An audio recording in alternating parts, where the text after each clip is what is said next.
প্রিয় বন্ধুরা যারা আমাদের ভিডিওটা দেখতেছেন, এখানে আমরা আছি, এখন আছি জলিল পার্ক ভাইরাল সিঙ্গাড়ার দোকানে আছি বৌদির। এখন চলে আসি, 2 দিন ধরে আইসা পাইনি বৌদিটা, ঠিক আছে, আজকে পাইছি, অনেক ভালো লাগতেছে আমার কাছে, জানেন না আমি বাড়ির থেকে না খেয়ে রওনা দিছি, বৌদির সাথে দেখা করতে আইছি। বৌদি কেমন আছেন? ভালো আছি দাদা, ভালো আছেন? জি আলহামদুলিল্লাহ অনেক ভালো আছি। দেখলাম তো অনেক কাস্টমারের চাপ আছে, আপনি পাচ্ছেন না, দিয়ে কথা বলার সময় পাইতেছেন না। আপনি না খেয়ে চলে এসেছেন, আগে দুটো সিঙ্গারা খাই নেন।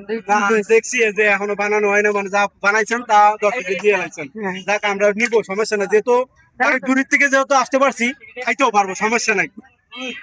আচ্ছা, আপনার দোকান যে 2 দিন বন্ধ ছিল, এটার কারণ কি বলতে পারবেন নাকি আপনি? না কোনো একটা বন্ধ থাকে এরকম কোনো বিষয় আছে? নিজেদের প্রয়োজন না থাকলে তো আর বন্ধ করি না। মানে নিজেদের একটু, হ্যাঁ, শরীর খারাপের জন্য যে কোনো নিজেদের একটু ব্যক্তিগত হিসেবে। প্রিয় বন্ধুরা, আপনার তো বৌদির কথা শুনলেন। উনি যে কোনো কারণবশত দোকানটা বন্ধ ছিল, যে কোনো থাকে, মানুষের সমস্যা থাকে, এই কারণে বন্ধ থাকে।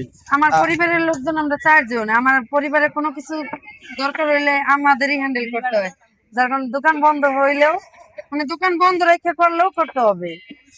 দায়িত্ব নেওয়ার মতন লোক নাই আমার পরিবারের আমি নিজেই আচ্ছা, আপনি ওই যে একটা ছন্দের সাথে একটা কথা বলেন না, যে সারাদিন পরে ক্লান্তি, একটা ছন্দ আছে না আপনার, এটা আপনার একটু মুখেতে আমরা শুনতে চাই। সারাদিনের ক্লান্তি বিকালের একটু শান্তি। জি জি জি, অসাধারণ ভাই, অসাধারণ। Thank you.